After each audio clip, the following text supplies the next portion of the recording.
Imagine standing on a dusty battlefield, the sun beating down on the parched earth, when suddenly a buzzing fills the air.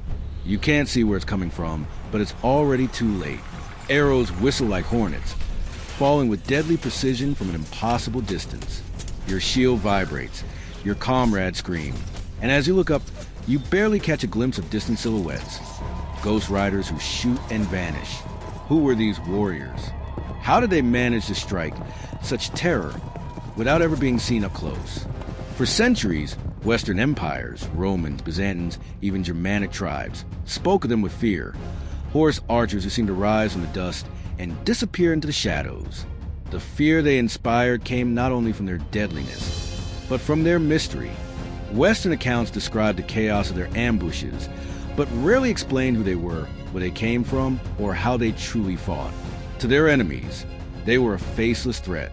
And yet, behind that veil of arrows was a refined military culture, forged through centuries of evolution, warfare, and innovation. A tradition that stemmed from the ancient peoples of Iran, perfected by generations who lived in the saddle and slept beside their bows.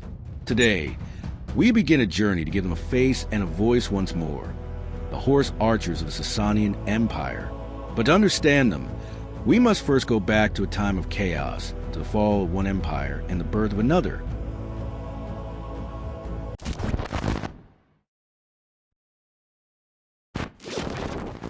Before the mounted archers of the Sassanids ruled the battlefields, there was a moment of rupture. One empire crumbled, and another, more ambitious, more centralized, more trained, emerged from the ashes. But how did you form a military elite that would dominate for centuries? For nearly 500 years, the Parthian Empire reigned supreme in the region, a direct heir to the ancient Persian glories. Its decentralized military, dominated by local nobles, was powerful but unstable. Internal struggles, egos, and lack of unity transformed the empire into a giant with feet of clay. And it was precisely in the midst of this fragility that a figure emerged. Ardashir, a local nobleman from the province of Pars. What began as a revolt transformed into a full-scale conquest. With avid diplomacy and overwhelming military force, Ardashir not only defeated his rivals, he founded a new dynasty, the Sassanids, who proclaimed themselves kings of kings and presented themselves as the legitimate heirs of the Sassanid legacy. But the new empire could not sustain itself on ambition alone. It needed a military force capable of projecting its power and holding off enemies as diverse as the Romans to the west and the Turkic tribes to the east. This is where horse archers began to come into their own. Unlike their predecessors, the Sassanids understood that the key to imperial survival was not simply to have troops, but to build a professional military class trained from childhood, with a more unified system of command and a more refined strategic vision. Thus was born the Espa, the Sassanid army, and within it the legendary Avaran, elite warriors, many of them masters of mounted combat and archery. But how did one form one of these warriors? What made them so effective? To understand this, we must delve into the art of mounted warfare.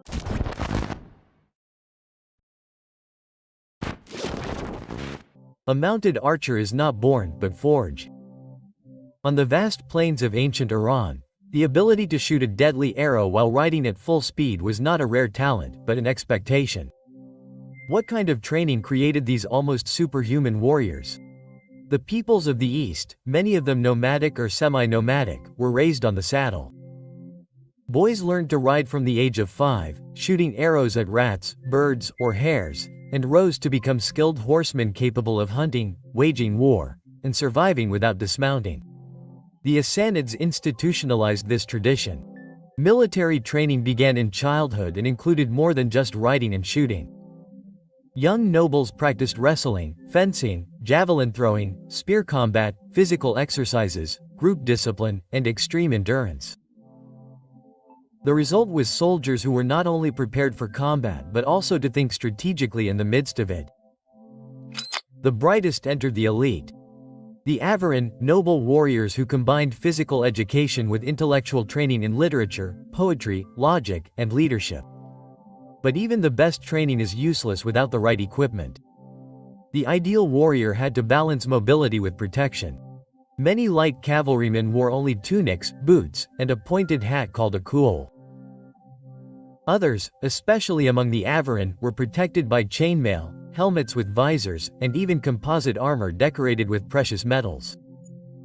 Their main weapon was the kaman, a composite bow made of wood, horn, and sinew, capable of remaining drawn for long periods and launching projectiles at great speed. They carried arrows in quivers called turdan, along with special cases for the kamandar bow. Some carried additional darts, spears, swords, daggers, axes, even lassos. And it was not only the rider who had to be ready for battle, their horses were also trained and protected. From the 6th century onwards, stirrups were introduced, revolutionizing the stability and precision of mounted combat and allowing maneuvers such as the fearsome parshunshio, shooting backwards while feigning a retreat. With this level of training and sophistication, the Sassanid horse archers were not simply mounted troops, they were the mobile heart of the empire. But their strength lay not just in their individual skill, but also in their collective diversity, an army drawn from many nations.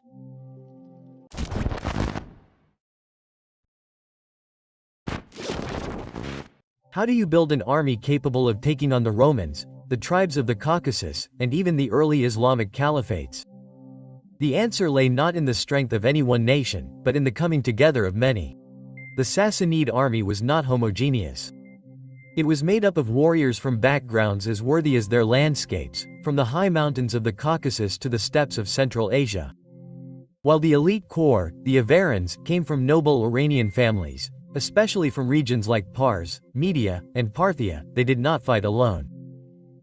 Around them revolved warriors from the fringes of the empire, the Galanis, the Gorganas, the Sakastanis, frontier tribes who offered agile troops who knew their terrain. Beyond that were the allied or subjugated peoples, the Alans, Seviers, Khazars, Esvans, and even the feared Ithalites and Turks from the east. Many served as mercenaries or auxiliaries in exchange for tribute or protection. On the battlefield, this variety translated into a flexible, adaptable, and nuanced army. Each group brought something different to the table: speed, knowledge of the terrain, unique skills or specific equipment, a fine balance between Iranian tradition and innovation brought from the frontiers. This fusion of cultures not only strengthened the army, it also made it unpredictable. Its enemies never knew what to expect. A frontal charge of cataphracts, a hail of arrows from 150 meters away, a Caucasian-style mountain ambush, a feigned retreat in the style of the steppe tribes, and most importantly, all these warriors, so different from each other, shared a common spirit, that of the horseman archer, the man who lives by the bow and the saddle. This common philosophy unified the army beyond language, clan, or religion. But how did this human mosaic actually function in battle? What strategies did they employ to turn diversity into victory? To understand this, you have to see these warriors in action in the heat of battle.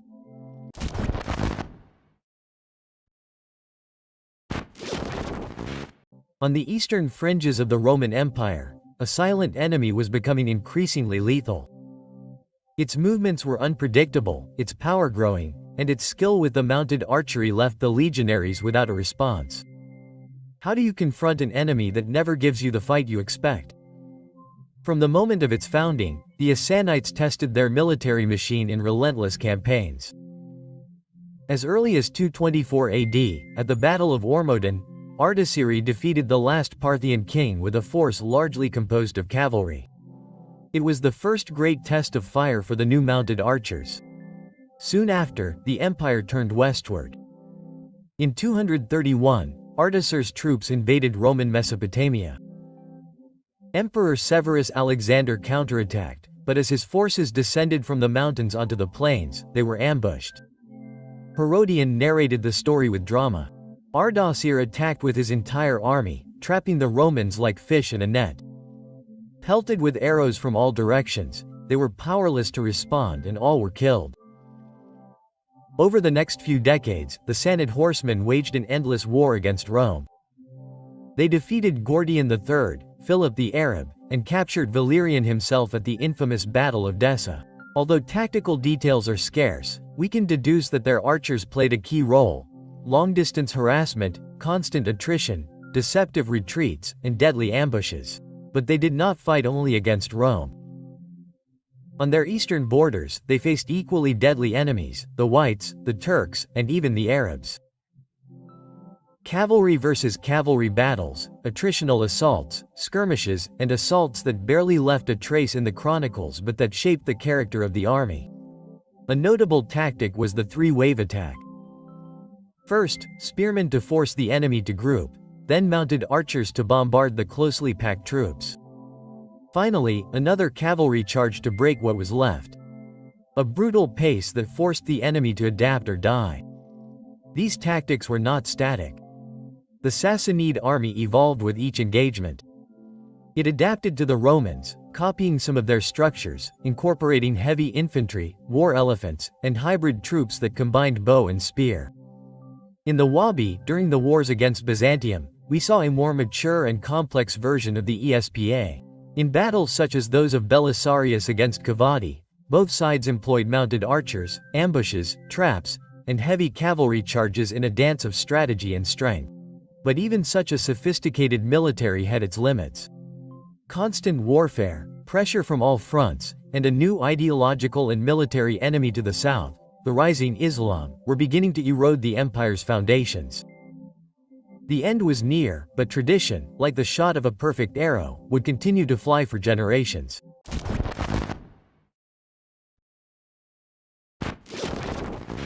Every empire, no matter how strong it seems, reaches its limit. But what happens when a civilization falls and its warriors continue to fight under other banners?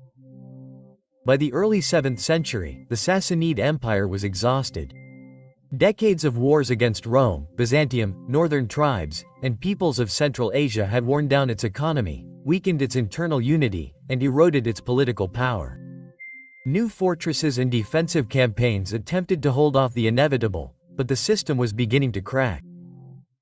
Into this void emerged a new force, the Rashidun Caliphate, driven by religious doctrine and renewed military energy.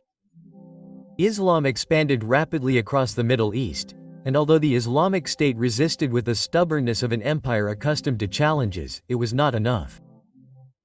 The sources do not tell us much about the exact performance of the cavalry archers in these final battles, but it is safe to assume that they were there on the plains of Al-Qadiyah, on the walls of Decepan, and in the deserts of Persia, firing their last arrows as their ancestors had done for centuries. Finally, the last Sassanid emperor Yar III fell, and with him the empire.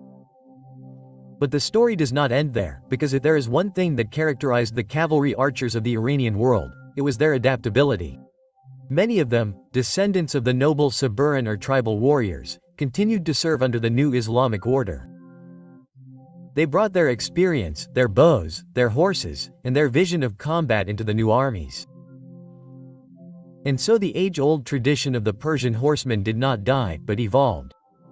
The reverence for the bow, the mastery of the saddle, and the combination of speed and precision would continue to be admired and replicated from Central Asia to Al-Elis.